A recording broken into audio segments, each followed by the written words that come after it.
Mesdames et messieurs, bienvenue à la chronique politique avec notre consultant politique Agapite Napoléon Maforican. Bonsoir à vous. Bonsoir Romiad, voilà. C'est un plaisir de vous retrouver. Oui, c'est vrai, le plaisir est partagé. Vous le savez, il y a quelques jours, Lionel Zinsou était donc vu aux côtés de Patrice Talon. Et justement, et cela a suscité ou suscite encore des réactions. Cette réaction dont on fait cas maintenant avec vous, c'est bien celle de l'ancien ministre Kwame Kouché, qui trouve que Lionel Zinsou est un objet volant non identifiable. Des mots que, justement, qui suscitent certainement une certaine lecture chez vous, Agapite Napoléon Maforican. Comme écoutez, est seul à savoir ce qu'il met dedans. C'est vrai que dans l'interview, dans sa réaction que j'ai lue, il parlait qu'on ne sait pas, on sait pas où l'identifier. Exactement. Voilà, il n'appartient pas à la classe politique béninoise. Bon, bref, il s'est donné le plaisir d'avoir quelques avis sur Lionel Zinsou. C'est son droit le plus absolu. Seulement, lui, il est qui? Il représente quoi? Et c'est un acteur politique béninois qui donne son avis sur une question. Bon, donc, si on doit commenter les avis de chaque acteur politique ou de chaque béninois, on risque de commenter 12 millions d'avis, à mon avis. Donc, je pense que, voilà, donc, ça ne devait pas être tant relayé. Mais au regard d'un certain nombre d'événements qui se sont déroulés, puisqu'on parle de Lionel Zinsou, il a été quand même condamné. Et puis, on attribuait justement cette condamnation au gouvernement de Patrice Talon et un certain nombre de choses avec justement ces réactions, ces opinions qui ne cadraient pas justement avec les idéaux donc, du gouvernement. On pourrait croire que, franchement, son univers est confus. Mais pourquoi on s'occupe de l'univers de quelqu'un, d'un homme majeur, responsable, qui sait ce qu'il fait? C'est une personnalité politique, publique. Il sait ce qu'il fait. Il n'a jamais dit qu'il était opposant à Patrice Talon. Il n'a jamais dit qu'il était son allié. Il a toujours pris c'est pas la première fois qu'il intervient. Cette fois-ci, oui, c'est vrai, la complexité est peut-être assez forte. Mais pourquoi pas le chef d'État venant de participer à un sommet autour duquel rôde souvent Lionel Zinsou, étant dans un secteur, travaillant avec beaucoup d'entreprises qui par ailleurs gravitent autour de certains États ou ont des liens avec les milieux d'affaires, bref. Lionel Zinsou est dans son monde et qu'il rentre au Bénin avec l'avion présidentiel pour participer au vernissage donc des œuvres rapatriées. Mais il y a que la République qui gagne. Moi, j'ai pas envie. Je trouve indécent quand même que l'on le voit de la politique politicienne partout. On ne peut pas s'arrêter. Regardez l'instant des manifestations. Je parle de mai en France par rapport à. Vous parlez des gilets. Non, c'est pas ça. Il y a chaque année la France célèbre c'est une manifestation liée à la fin de la Deuxième Guerre mondiale où le président français rend hommage. Dépose une gerbe sur le truc des soldats inconnus où il remonte les Champs-Élysées. Il reçoit les gens. Et ça se passe toujours pratiquement vers la fin. Puis, tous les 5 ans, c'est l'un des derniers actes posés par le président français avant de passer le témoin quand il n'est pas réélu en année électorale. Voilà. Et il invite toujours les anciens présidents de la République qui sont toujours là. Hollande, Sarkozy avait invité Hollande. Sarkozy qui venait de perdre avait invité Hollande. Hollande y était. Hollande y était, ce n'était pas des amis. Et Hollande ne devenait pas RPR ou bien républicain. Hollande a invité Macron, il y était. Les deux, Macron, ministre des Finances démissionnaire du gouvernement de Valls, ancien secrétaire général adjoint de l'Élysée, qui a tourné le dos à Hollande, qui s'est fait candidat contre Hollande-Valls et qui a gagné, était là, il y a 5 ans. Mais vous parlez là des anciens présidents. Lionel Zinsou, un ancien premier ministre, un ancien challenger. Donc, oui, les deux autres, entre Macron et entre Hollande et Sarkozy, c'était des challengers. Donc, que cette situation, au nom de la République advienne, on n'a pas vu Lionel Zinsou au congrès des FCBE. On ne l'a pas vu au congrès à un meeting politique où participait Patrice Talon. On ne l'a pas vu en tournée avec Patrice Talon dans le pays. On a vu Lionel Zinsou, ancien Premier ministre, donc ancien haut responsable, ancien candidat challenger de Patrice Talon, on le voit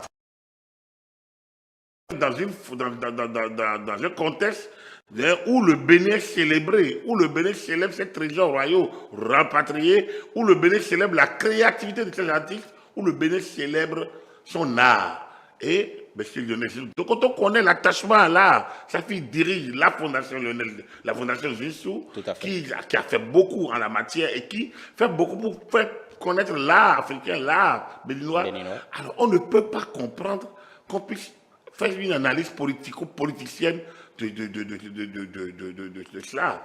On ne peut pas comprendre qu'on puisse ne pas lire une certaine, disons, un certain sérieux, qu'on puisse ne pas s'inspirer d'une certaine condescendance logique à la prééminence de la République dans les combats d'état-major politique, dans certaines réactions de Lionel Zinsou. Il se place un peu au-dessus de la mêlée. Ainsi, il a compris, quand il a déclaré que le Bénin a mieux géré la Covid, on n'a pas besoin de ça. C'était tellement évident, mais qu'il le dise montre combien de fois il a une certaine hauteur d'esprit. Je pense que la classe politique béninoise a à s'en inspirer. Et si M. Komi Kouché a envie de faire une carrière politique, notamment au Bénin, je pense qu'il a besoin de changer de paradigme, de se replacer dans son contexte. Dans le contexte aussi plus moderne actuel, que d'utiliser les vieilles cartes, les disques rouillés disons des années 80, 90, 2000. Je pense que nous sommes résolument tournés vers les perspectives 2030, 2050, 2060. Et donc, je pense que lui, il est beaucoup plus en train de regarder vers le bas, c'est-à-dire un passé totalement rétrograde, des pratiques suffisamment érodées, et qui n'ont plus d'effet et qui n'émeuvent plus personne, au contraire, qui sont au rejet total face à une certaine manière aujourd'hui de regarder la République, de célébrer la République. Mais est-ce que la surprise ne serait pas... C'est cette leçon que Lionel Zinsou tente de montrer. Je pense qu'il a intérêt plus à regarder de ce côté-là que de regarder en arrière. Est-ce que la surprise ne serait pas si Komi Kouché appréciait favorablement justement le fait de voir Lionel Zinsou aux côtés de Patrice Talon? Pourquoi pas? Il ne se pas côté pour faire meeting politique, c'est ce qu'il dit. Il faut séparer les choses. Il ne se pas côte à côte pour célébrer. Et qu'il voit dans le même avion, il n'y a aucun bal à cela. Le chef d'État n'est pas en tourisme, c'est un voyage au nom de la République. Donc l'avion affrété, elle a été au nom du Bénin. Lionel Zinsou est venu donc c'est sans doute sur son invitation, mais il est venu. On a vu des présidents voyager ensemble pour des cérémonies officielles où les États-Unis ou la France doivent être représentés. On les a vus. Donc je ne pense pas qu'on puisse ne pas comprendre que l'État est au-dessus de l'individu. Les droits individuels, nos droits, c'est clair, il n'y a rien à dire. Nous devons en jouir en tant que citoyen, en tant qu'individu. Mais si on se place dans une dynamique étatique, une dynamique républicaine, une dynamique supra-individuelle, il me semble qu'on doit pouvoir raisonner plus en être moderne, disons, tourner vers la pacification des relations humaines, surtout lorsqu'on n'est pas en période de guerre politique. Or, il se fait qu'aujourd'hui, les élections sont terminées. On prépare. Mais il y a des élections qui sont là. Oui, mais... 2023, ce n'est pas loin. Oui, mais peut-être que Lionel Zinsou a déjà tourné droit à cette phase. Peut-être. Alors si Komi Kouché pense que c'est ça qui va le faire gagner, tant mieux pour lui. Mais il se rendra compte que cette manière de voir est déjà retrograde totalement. Et je pense qu'il faut qu'il puisse se remettre à jour, remettre ces différents paramètres politiques à jour. En tout cas, pour Komi Kouché, c'est un non-événement. Mais pour Pascal Todiénon, c'est un événement à célébrer puisque ce rapprochement entre Patrice Talon et puis Lionel Zinsou augure d'un lendemain meilleur. On pourrait arriver véritablement à renforcer notre paix, la paix reconnue justement par Pascal Todiénon. Même là aussi, je ne partage pas. Je ne veux pas qu'on fasse une lecture politicienne de cette sortie. Pour moi, on n'a pas, pas besoin de Lionel Zinsou pour faire la paix. On a besoin de la discipline de la classe politique béninoise. On a besoin du sérieux, de l'honnêteté de l'élite béninoise. On n'a pas besoin de déclarations de Emmanuel Macron, de l'adoubement de Joe Biden, je sais pas, des opinions des organisations internationales ou du Nigeria ou du Ghana. On n'a pas besoin de condescendance de la CEDEAO. On n'a pas besoin de l'extérieur pour bâtir le Bénin. On a besoin d'une classe politique béninoise au fait des objectifs de développement durable, on peut ajouter, des différents programmes de développement. On est en 2030, comme je l'ai dit. On est en 2060, dans l'agenda 2060. On a beaucoup de défis à relever. Est-ce qu'ils sont au fait de ces défis-là? Est-ce qu'ils ont les stratégies pour les atteindre? Est-ce qu'ils savent comment faire pour créer les dynamiques de changement, les regroupements, les coalitions, les coopérations? Mais c'est ça qu'il faut développer. Alors, quand on va se retrouver pour lire qui a voyagé avec qui a parlé avec qui, mais ça ne nous va pas avancer. Le Bénin avance. Je pense que ceux qui ont joué aux enfants gâtés en 2019, 2020, 2021 ont compris que même sans eux, l'édifice se solidifie. Il faudrait maintenant que les gens tirent le son et se mettent au travail, se préparent aux élections. Mais les élections ne peuvent pas être les seuls moments où on doit parler. On est en temps aujourd'hui où on devait poser beaucoup de problématiques de développement. Si on ne les pose pas, le retour de ces œuvres-là ouvre des perspectives touristiques, ouvre des perspectives professionnelles, ouvre beaucoup de perspectives au Béninois. C'est de ça qu'il faut parler. Et qu'est-ce qu'on peut profiter, qu'est-ce qu'on peut gagner avec un gars comme Lionel Zinsou, ouvert sur le monde extérieur? Un monsieur qui, il est connu à travers le monde entier. Moi, je pense qu'ils sont passés au Bénin, devient accidentel ou anecdotique. Mais il faut passer cette étape-là. Alors donc, pour moi, que ce soit Kobe Gouché, que ce soit Kouché et que ce soit Pascal Tognon, ou toutes autres manifestations attendant à récupérer, moi, je ne pense pas qu'on ferait y aller là. Même avec Nicéphore Soglo.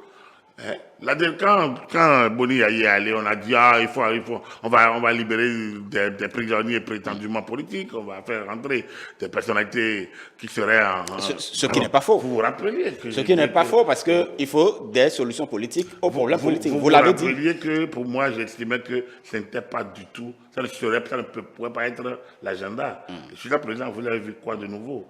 Ça ne peut pas être l'agenda. Les gens doivent se parler. Que le président Soglo réponde à l'invitation de Patrice Talon par rapport aux jeux, c'est logique. Mais qu'ils se parlent et que leur dialogue... C'est peut-être logique, mais précédemment, il avait refusé des invitations. Aujourd'hui, il accepte y aller. Oui, mais qu'il accepte y aller, c'est au nom de la République. C'est pas pour faire plaisir à Patrice Talon.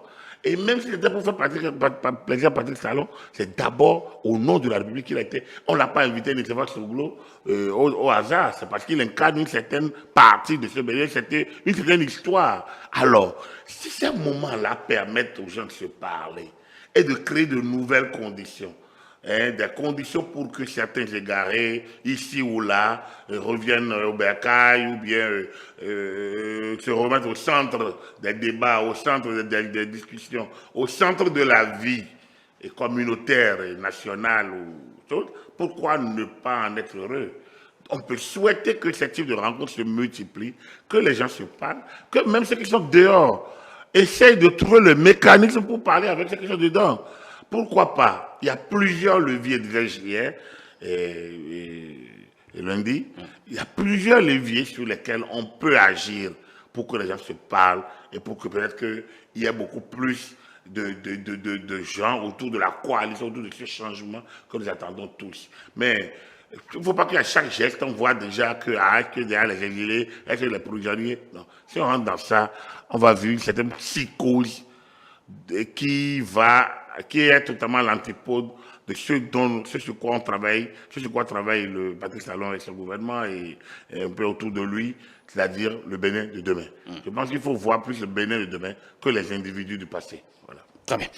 Merci à vous, Agapit Napoléon Maforkan. On va quitter le Bénin pour le Mali, vous le savez. D'ailleurs, le lundi, donc ça veut dire hier, il y a eu adoption de la charte de la transition, des changements voilà, ont été apportés donc à la charte, la suppression du poste de vice-président, par exemple, la validation justement de cette transition, la période, 5 ans, vous le savez, on réfléchissait sinon les Maliens réfléchissaient entre 6 mois à 5 ans, justement, 5 ans validés, rapide Napoléon Maforican. Les transitions militaires en Afrique, c'est une véritable problématique. La période, certains proposaient entre 12 et 16 mois, on est passé à la validation de 5 ans. C'est un choc de sensibilité. Oh, je n'ai pas de position dogmatique sur les temps, toutes les choses, je l'ai dit à plusieurs reprises. Donc pour moi, 5 ans, ouais, c'est 5 ans, voilà. Et 5 ans, c'est pour des élus, pas pour des personnes qui font des coups d'État. Oui, c'est vrai, on peut déplorer les coups d'État comme j'en ai déploré. Après, lorsque les gens manquent de sérieux, lorsque en 10 ans, l'État connaît 2 coups d'État, enfin, plus ou moins acceptés, il y a à se poser la classe politique doit se poser des questions.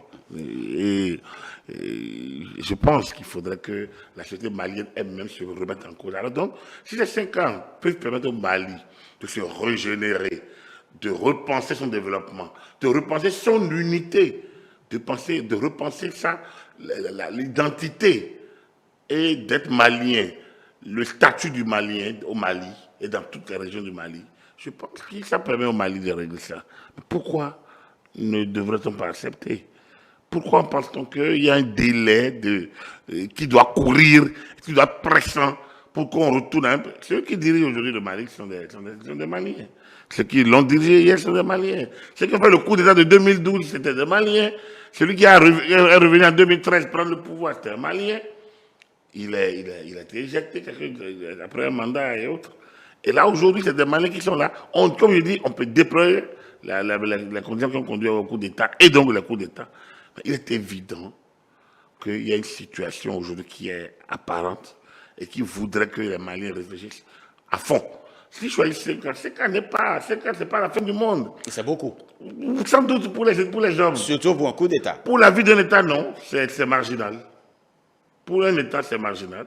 Et pour les individus qui ont des agendas très, très, très stricts et précaires, oui, c'est beaucoup. En tout cas, la validation de 5 ans ici, c'est accepté par tous et tout cela provoque la fragilisation de nos organisations sous-régionales. Non. Disons que le monde entame à nouveau une certaine mutation. On a fini avec l'ère de la fin de la guerre froide. On est dans l'ère numérique. On est dans une ère de remise en cause globale des paradigmes anciens, des logiques anciennes, des évidences passées.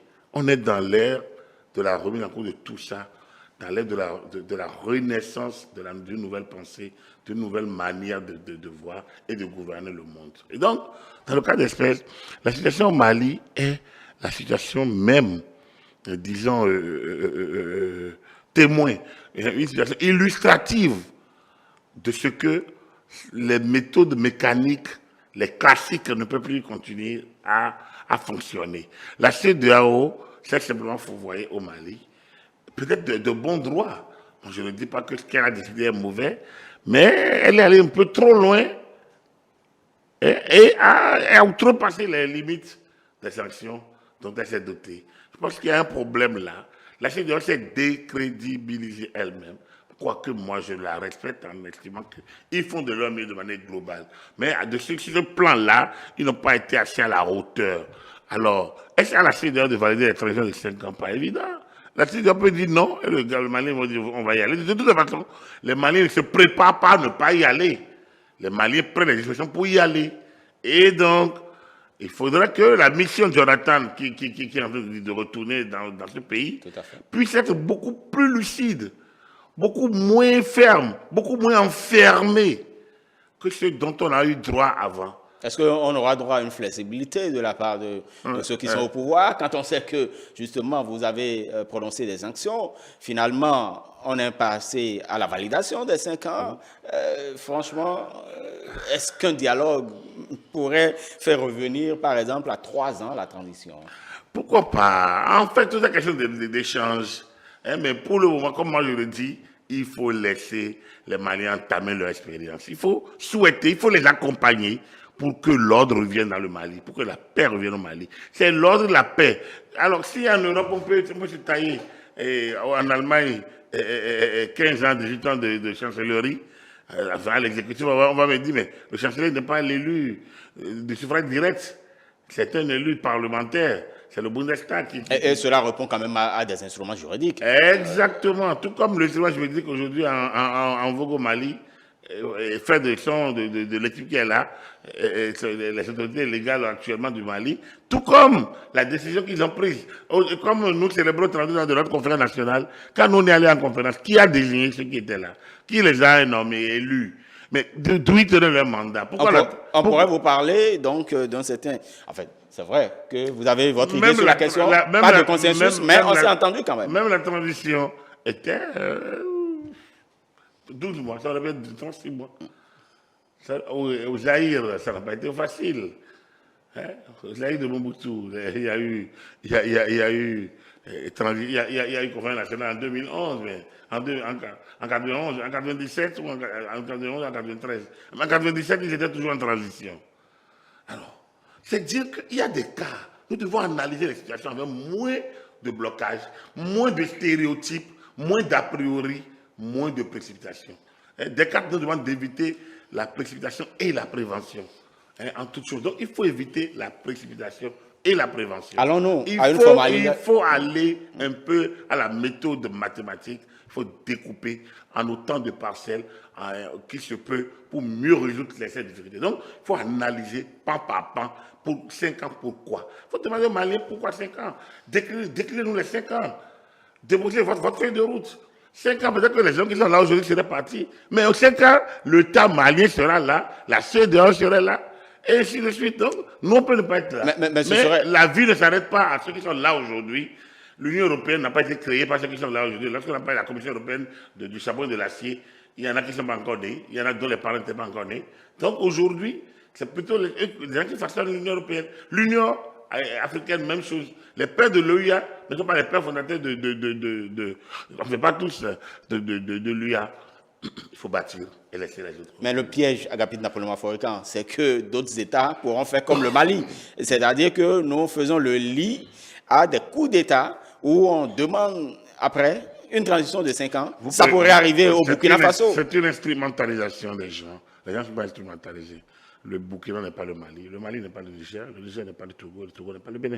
Ça, là, au moins, c'est sûr. Donc, sinon, on aurait porté les mêmes noms. On a peut-être eu une même histoire, mais on est différents pays avec des réalités internes différentes. Donc, si au Bénin, si on est déjà de 90 à aujourd'hui, on est déjà à 5 hommes qui ont succédé, sinon 4 hommes qui ont succédé à la tête du pays. Au Togo, il ne sont que 2, dont l'un a remplacé l'autre, il est décédé, qui est derrière autre que son papa. Alors, voilà une logique qui est togolaise, mais qui plaît sans doute à une majorité de Togolais. Mais alors, vous êtes qui pour demander au Togo de changer de régime? C'est pas moi, c'est pas vous avez adhéré à la CEDEAO, donc vous avez adhéré au traité, oui, aux instruments. Et je veux la CEDEAO avec les États. Donc, du coup, ce qui se passe à l'intérieur du Togo, c'est le fait des Togolais. Et alors, donc, la CEDEAO constate que le Togo a un chef d'État qui s'appelle Faure Gnassingbé et qui a remplacé son papa il y a 16 ans, le 5 février 2005, lorsque le décès de ce dernier a été constaté, le 4 ou le 5 février 2005. C'est-à-dire que, voilà, et depuis 16 ans, Faure est là, il gère son affaire, il gère son pouvoir, il n'y a pas eu encore de démission, il n'y a pas encore eu de remplacement, et l'État togolais se poursuit, s'administre, se gère aussi bien de l'interne à l'interne qu'à l'externe. Voilà. En tout cas, on verra la suite que pourraient prendre les choses au Mali quand on sait que, bon, vous l'avez rappelé, une délégation donc, de l'Union africaine et de la CEDEAO séjourne donc au Mali. Peut-être on pourrait avoir une réduction de la période de la transition. Agapit Napoléon Aforican, merci pour justement ces moments d'analyse donc des sujets relevant de l'actualité nationale. Mesdames et messieurs, c'est la fin de votre émission.